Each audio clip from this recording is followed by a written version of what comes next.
Hello. So, Shri Anantha Padmanabha స్వామి టెంపుల్‌కి వెళ్ళాము. So, ఈ టెంపుల్‌కి వెళ్ళడానికి హైదరాబాద్ నుంచి 80 కిలోమీటర్స్ దూరంలో ఈ టెంపుల్ ఉంటుంది. So, from Chilakuru road, Chevella, Vikarabad. Vikarabad నుంచి జస్ట్ నియర్ బై 8 కిలోమీటర్స్ దూరంలోనే ఈ టెంపుల్ ఉంటుంది. సో, మీరు నియర్ బై ఏ లొకేషన్ నుంచి అయితున్నారో అక్కడి నుంచి వికారాబాద్‌కి అయితే రీచ్ అవ్వాలి.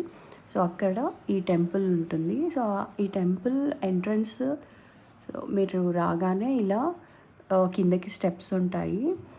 అలా ఫస్ట్ మనకి గర్భగుడి కనిపిస్తుంది కదా! అందులో 3 గుళ్ళున్నాయి లోపల. ఫస్ట్ స్టార్టింగ్ సీతారామస్వామి టెంపుల్, తర్వాత పద్మనాభ స్వామి టెంపుల్ అండ్ లాస్ట్‌లో కృష్ణుడి temple and Padmanabha Swamy temple కూడా మళ్ళీ ఇంకో దగ్గర ఎండింగ్‌లో ఉంటుందన్నమాట. సో, ఇక్కడ మీరు ఫస్ట్ చూసింది ఆంజనేయ స్వామి. ఆ తర్వాత ఇక్కడ గజస్తంభం ఉంటుంది ఎంటర్ అవ్వంగానే. తర్వాత ఆ చుట్టూ లొకాలిటీ మొత్తం చాలా గ్రీనరీగా చాలా బాగుంది. ఇది లోపల గర్భగుడిలో టెంపుల్ వ్యూ. సో, నేను చెప్పాను కదా మీకు, ఈ లాస్ట్‌లో పద్మనాభ స్వామి ఉంటారు. అండ్ ఇది చూసారా, మనం దీపం పెట్టడానికి ఈ ఈ స్టాండ్ లాగా ఒక సిమెంట్ దాంతో కట్టారు. ఇది చాలా ఓల్డెన్ డేస్ ని రిప్రజెంట్ చేస్తున్నట్టు అనిపిస్తుంది.